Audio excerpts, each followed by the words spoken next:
Easy steno YouTube channel पर आप सभी का स्वागत है। डिक्टेशन 5 सेकंड बाद स्टार्ट होगी। Ready start.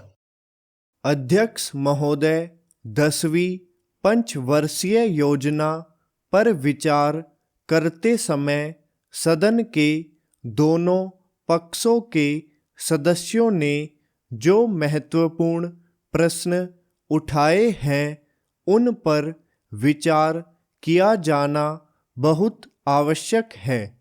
अध्यक्ष महोदय, 9वीं पंचवर्षीय योजना का अब अंतिम वर्ष चल रहा है और इस योजना के अंदर जो चीज़ें कही गई है, ऐसा लगता है कि उसके अंदर परिवर्तन करना कठिन है, बदला भी नहीं जा सकता। अध्यक्ष महोदय, कुछ चीज़ें की जा सकती है, उसके अंदर आज भी कुल कितना खर्च है यह तय नहीं किया गया, केवल कटौती ही निश्चित की गई है। शुरू में मैं यह कहना चाहता हूँ कि यहाँ पर कुछ सदस्यों ने जो यह प्रश्न उठाया था कि इस पंचवर्षीय योजना का आशय कुछ सरकारी पक्ष से भी बताया है, इसके अंदर कमियां हैं और बहुत सी कमियां हैं जिनके ऊपर मैं यहाँ कुछ दोषारोपण नहीं करना चाहता हूँ। मैं चाहता भी हूँ कि इस तरह से प्रश्न न उठाए जाएं तो ज़्यादा अच्छा है। यह योजना सरकार ने बनाई है। यह योजना मंत्रिमंडल ने पहले बनाई और अनुमोदन होने के बाद भी इसमें कुछ कमियां रह गई हैं, तो यह कमी रहने का दोष किसके ऊपर है? मैं समझता हूँ सदन के सभी सदस्य इसको जानते हैं। बहुत से लोगों ने दिल्ली के प्रश्न उठाए, जो दिल्ली के साथ अन्याय किया गया है, तो मैं समझता हूँ इस बारे में सब आवाज़ उठाएं। इस बात की आज ज़्यादा ज़रूरत है।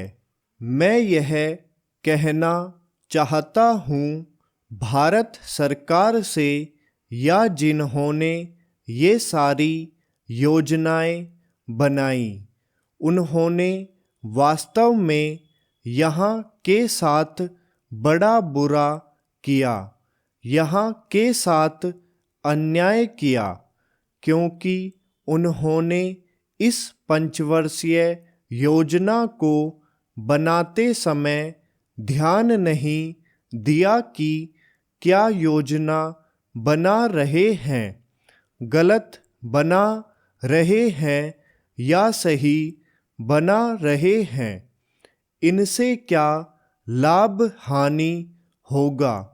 इन सब बातों पर उन्होंने विचार नहीं किया, तो मैं समझता हूँ ऐसी परिस्थितियों के अंदर यह बात ठीक नहीं है। ऐसी दशा में यहाँ पर 5 वर्षों में आने वाली योजनाएं बेकार बनकर रह जाएंगी।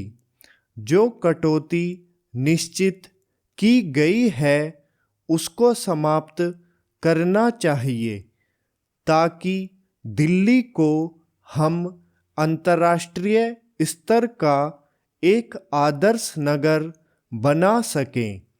यह बहुत ही आवश्यक है। यदि हम इस स्थान की उन्नति चाहते हैं। इसलिए अब मैं अपना कथन इन शब्दों के साथ ही समाप्त करता हूँ। अध्यक्ष महोदय, आपने मुझे 10वीं पंचवर्षीय योजना पर बोलने का अवसर दिया। इसके लिए मैं आपका आभारी हूँ। आपने मुझे कम समय दिया, इसके लिए भी आभारी हूँ। अभी मेरे से पूर्व कुछ सदस्यों ने हम पर यह आरोप भी लगाया कि हम योजना में विश्वास नहीं रखते।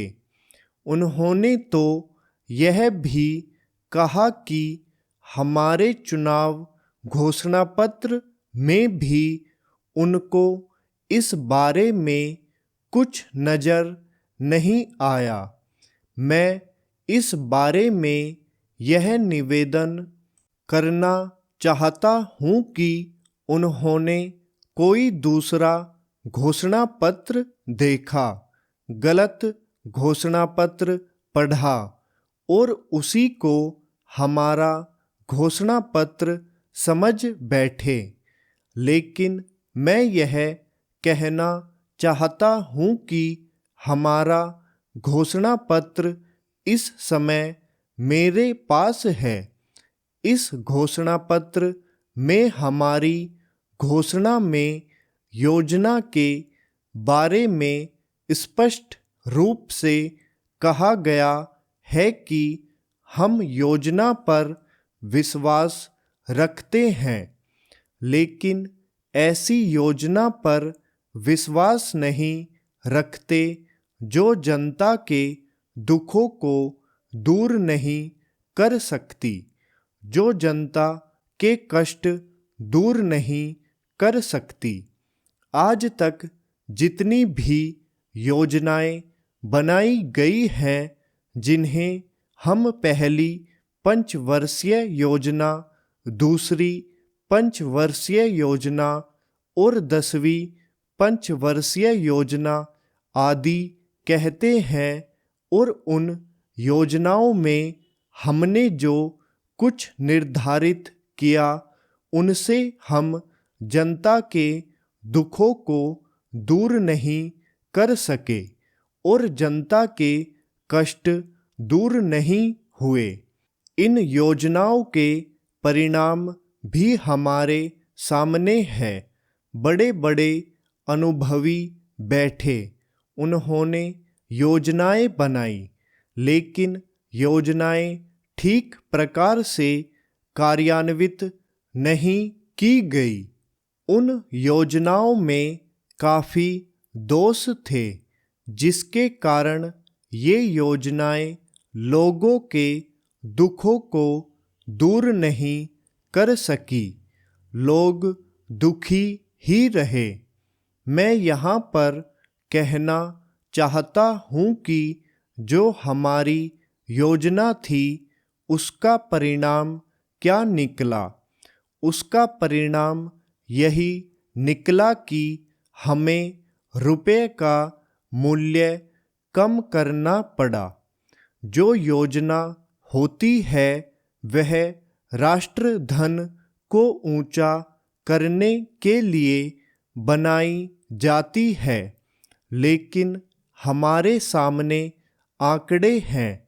इसका परिणाम हमारे सामने है। हमने अब तक 9 पंचवर्षीय योजनाएं कार्यान्वित की है, लेकिन हमारी प्रति व्यक्ति आय में और जीवन स्तर में अपेक्षित वृद्धि नहीं हुई है। यह दुख की बात है। मैं यह कहना चाहता हूँ कि हमारा ऐसी योजना में विश्वास नहीं है जो जनता के कष्टों को, जनता के दुखों को दूर न कर सके। हम ऐसी योजनाओं पर विश्वास करते हैं जो उनकी आयु बढ़ा सके, उनका आर्थिक विकास कर सकें, उन्हें उन्नत कर सकें। स्टॉप।